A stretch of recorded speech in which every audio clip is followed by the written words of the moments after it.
आप सभी का स्वागत है।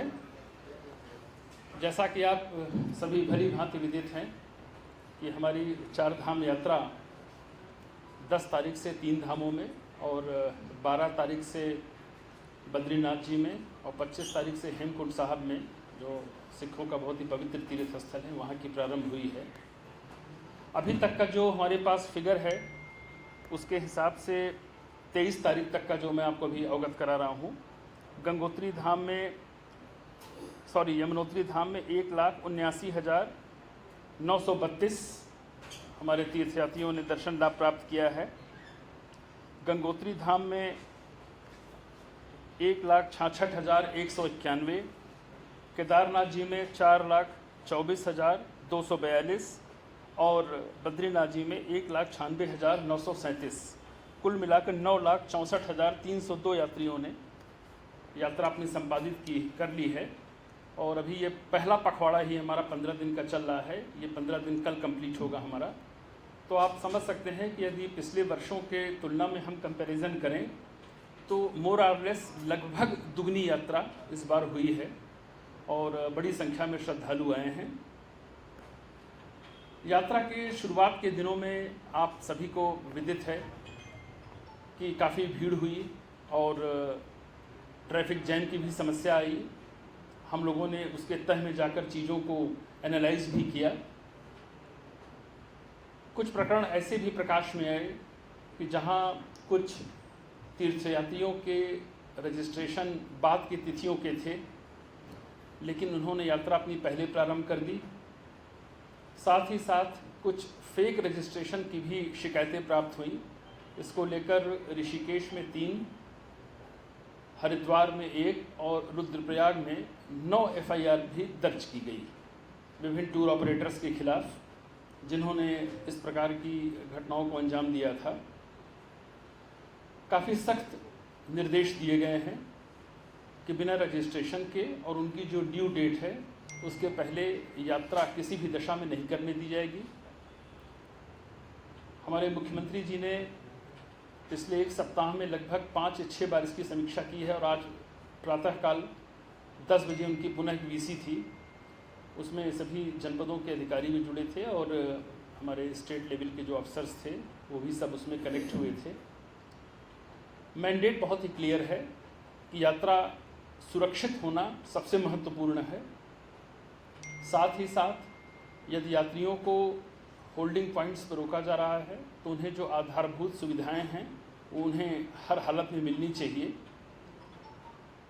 आज मैं नाम नहीं लूँगा, कुछ ऐसी खबरें चली कि ट्रांजिट कैंप यात्रा ऑफिस में 8-10 दिन से लोग भूखे प्यासे पड़े हुए हैं और उनका ध्यान नहीं दिया जा रहा।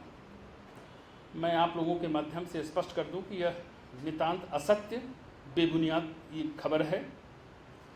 ट्रांजिट कैंप में हर अल्टरनेट डे पर मैं खुद जाता हूं पर्सनली। हंस फाउंडेशन का वहां पर एक लंगर लगातार लोगों की सेवा में लगा हुआ है।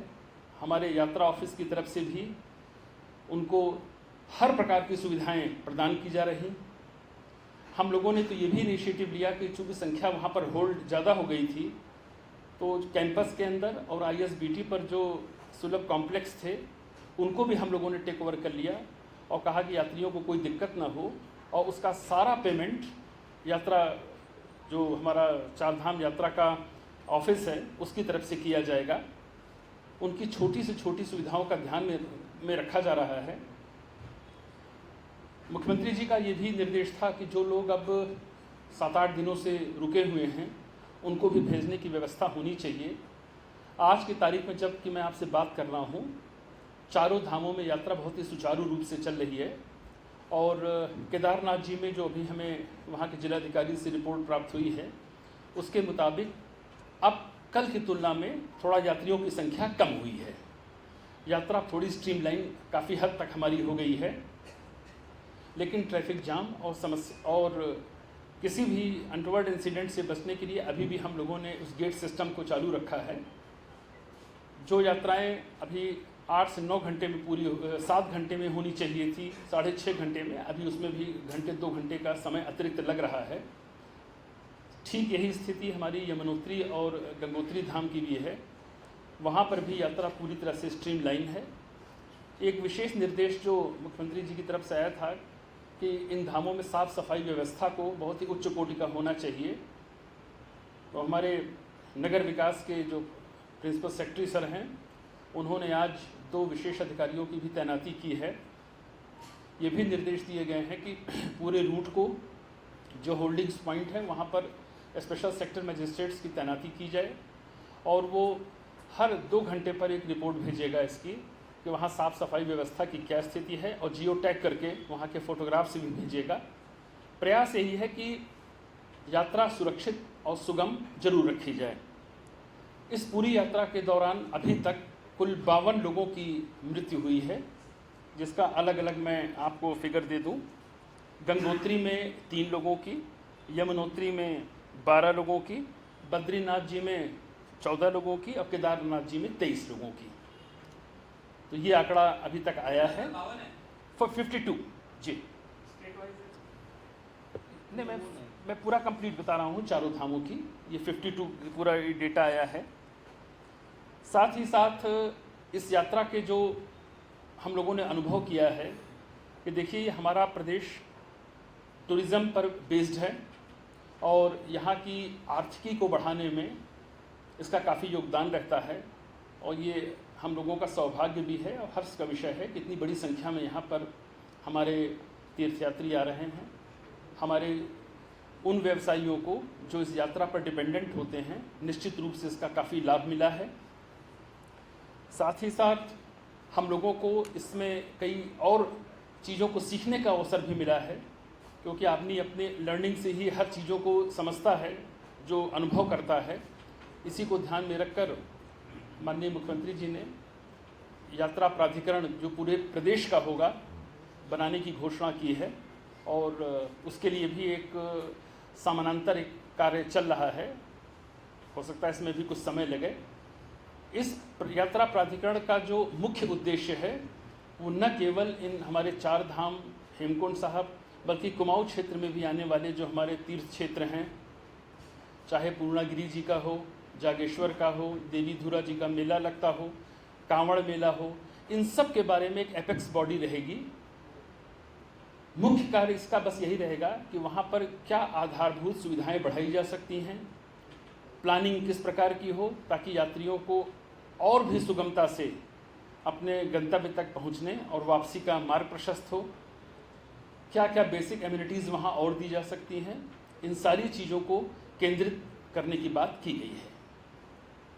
एक घटना सुबह केदारनाथ जी में हुई थी। एक क्रिस्टल कंपनी का हेलीकॉप्टर था, वो अपनी 3rd सॉर्टी पर जा रहा था, तो उसमें कुछ टेक्निकल प्रॉब्लम हाइड्रोलिक सिस्टम में आई थी और पायलट की सूझबूझ से उसकी सॉफ्ट लैंडिंग हुई। जो केदारनाथ जी का हमारा चॉपर का जो हेलीपैड है उससे बगल जहाँ पर हमारी STP बन रही है, वहाँ पर उन्होंने सॉफ्ट लैंडिंग कराई। उसमें हमारे 6 यात्री थे, सभी सुरक्षित हैं, किसी को कोई भी खरोच भी नहीं आई। और इस पूरे प्रकरण पर यूकाडा की तरफ से अग्रिम कार्रवाई की जा रही है कि ये क्यों हुई और किन परिस्थितियों में हुई। जो हमारे यात्री थे ये तमिलनाडु के थे, उनके नाम दिए हैं। मेरे विचार से अगर उसकी आवश्यकता हो तो आपको मैं अलग से दे दूंगा, आप ले लीजिएगा। इस पूरे घटना को जो हमारा यूकाडा है ये तुरंत रिपोर्ट इसने कर दी है, DGCA को कर दिया है, और चूँकि ये टेक्निकल इश्यूज़ होते हैं तो DGCA इसकी शीघ्र ही जांच प्रारंभ करेगा, और जो भी कारण रहे हैं वो आप लोगों के सामने हम लोग ज़रूर शेयर करेंगे।